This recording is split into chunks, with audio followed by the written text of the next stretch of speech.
안녕하십니까. 안세계문의 대표 박인종 회사입니다. 오늘 제 128강은요. 소득세법상 각종 인력 채용, 인적 자원 조달, 고용, 사람의 업무 방법에 따른 어떤 보수 지급과 여기에 따른 원천 인수 및 납세 절차를 한번 소득세법 제3강으로 보겠습니다. 전에 127강은 제2강이었고 이번에 3강이죠. 전에 2강 때는 제가 주장을 잘못해가지고 약간 떨어뜨렸는데 죄송합니다. 막판에 인사를 못했는데요. 다시 한번 죄송하다고 인사드리고요. 강의를 하겠습니다. 박인종 회사였습니다. 자, 이게 역시 원전은 우리 안세균 재경전원에서 나간 소득세법 분야 중에서 각종 인적 자원 채용에 대한 과세 방법이 이렇게 나와 있어요. 여기서 한번 보시면 되고요.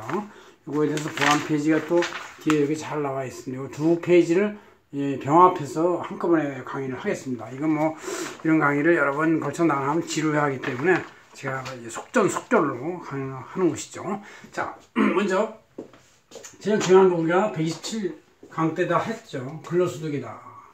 근로소득은 이제 일반 직장인들, 모든 상근자들, 근로계약에 의한 사람들에 대한 월급, 연봉, 상여금, 급여 등 뭐 이런 것들이 이제 특별급여도 있겠죠. 뭐 특별급여, 이익이 났을 때 특별히 더 주는 거, 임원한테 더 주는 건 배당이지만 직원한테 더 주는 것은 그건 급여죠. 그래서 여기에 대해서 이제 각종 소득공제액 2세 내지 3천 적용되고 막 4천까지 적용될 수 있다고 그랬죠.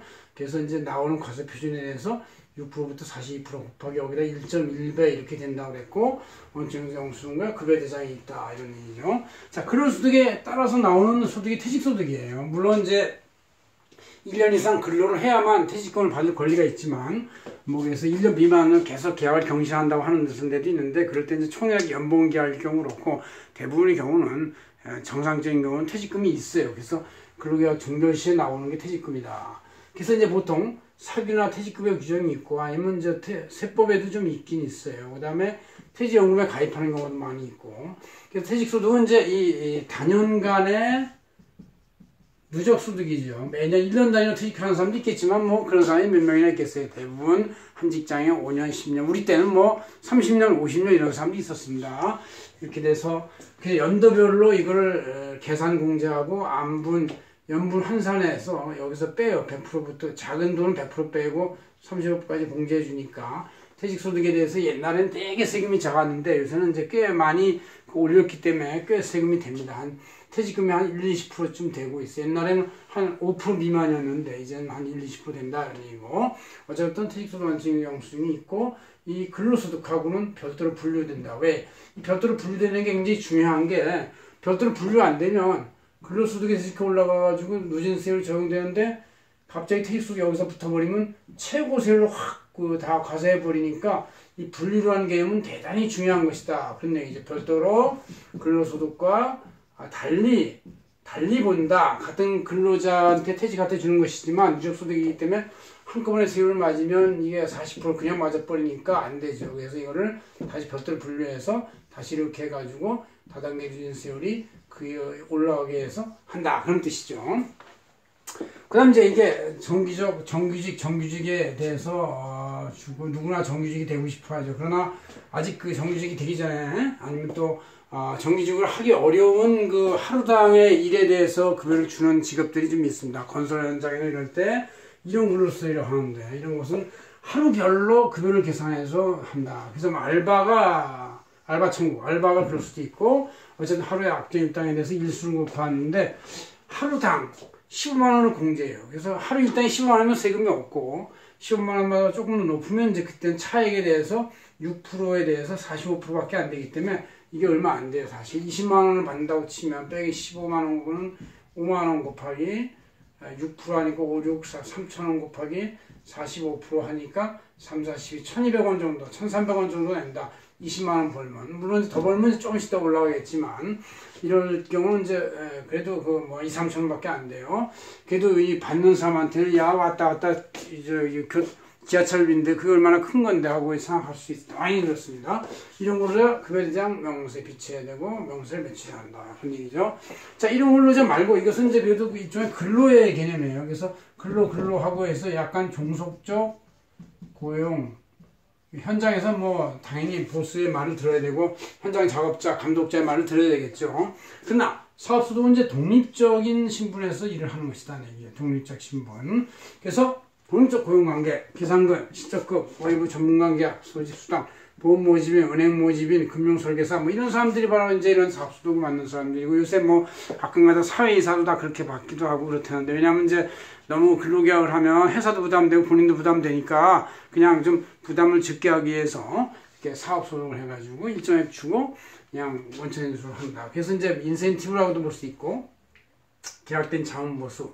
그래서 전문적인 인적 자원이 의사 등한테 많이 되고, 그다음 저술, 작곡, 음악, 미술, 댄스, 운동, 모집인, 뭐 하여튼 이런 그 뭔가 그 시간별, 날짜별, 그날만 때우고 또 다른 걸 또 다 현장 가서 해야 되지. 음악도 매일 들으면 그게 방송에서 들어야지. 그걸 그 전문가 불러놓고 들을 수가 없잖아요. 그죠? 그분들도 움직이는데 한계가 있는데, 뭐 성악가도 가끔가다 우리 이제 동창회 같은 거 할 때도 불러보면 한 두세 곡 부르면 힘이 빠져가지고 못 부르잖아요. 그죠? 10곡을 때리 부르는 성악은 없습니다 보니까.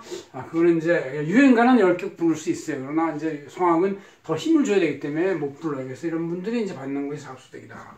일정 기간, 주나 일이나 월 10일 단위로 해서 지급액 곱하기 3.3% 원칙인수해서 본인이 나중에 주인번호로 지급받고 나서 종합소득 신고를 하는 것이다. 그런 얘기죠. 그래서 사업소득 원칙 영수증 세부를 작성해서 하나는 본인, 하나는 회사, 하나는 주최청에다 통보해. 다 전산이죠. 전산은 온라인 전산이다. 그런 얘기죠. 세부라는 거 의미가 없죠. 뭐 여러 부가 돼서 온라인 갈지 모르죠.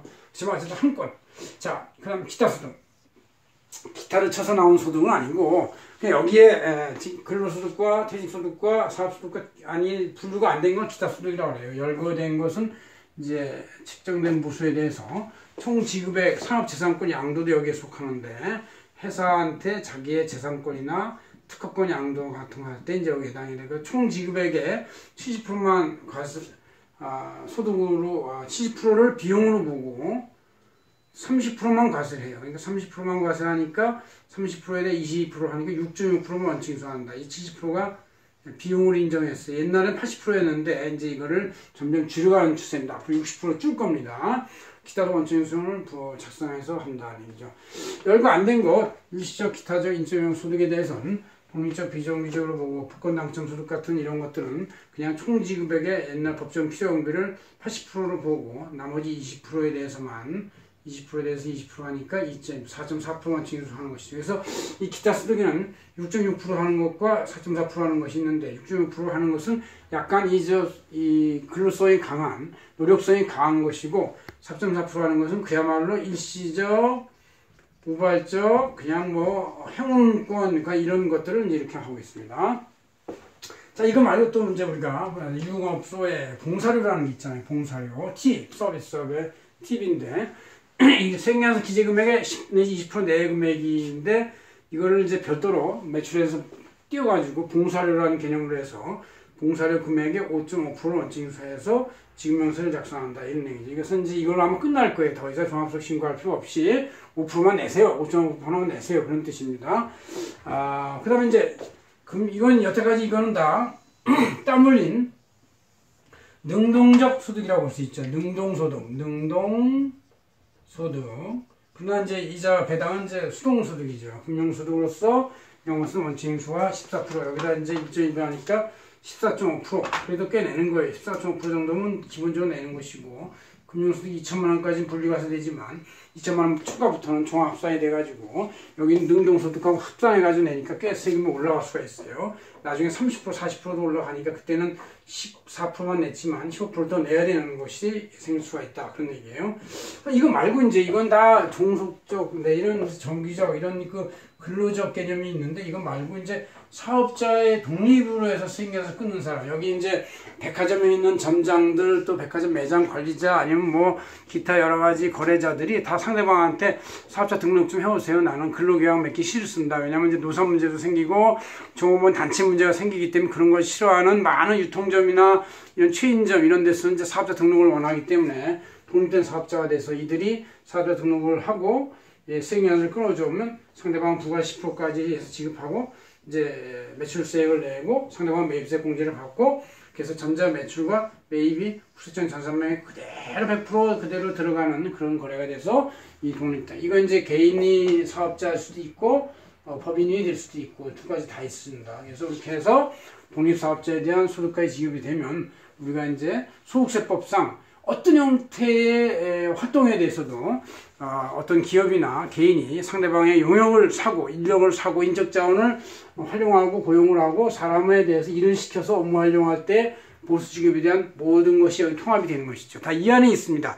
이 안에 없으면 그것은 이제 뭐냐면 세금을 제대로 안 내겠다는 이제 유탈 거래거나 아니면 이제 서로 간의 불법 거래, 도둑, 훔친 거, 습득, 뭐 이런 아니면 폭행, 뭐 이런 거 관련 소득이기 때문에 여기에서 이제 과세가 안 되고 그래서 형법상에서 벌금으로 몰수금으로 추징당할 수 있지만 이 합법적으로 제도권상의 소득은 다 이 안에 잡혀서 이 안에서 과세가 되고 그래서 이런 것이 다 전자 거래로 되기 때문에 점점 소득세의 비중이 전체 국세에서 상당히 많이 잡히는 것이고 자동으로 세금이 올라가는 이유가 되기도 하는 것이 이렇게 전자거래로 다 입력이 되고 전자로 발행을 하고 전자로 모든 급여나 이런 것들 이게 다 뭡니까? 주민등록번호로 다 이제 입력을 시키는 거예요. 다 여태까지 여기까지. 이건 사조등록번 입력시키기 때문에 빠져나갈 방법이 하나도 없는 소득들이다. 이런 노동소득들이다. 이런 얘기죠. 이것은 다 또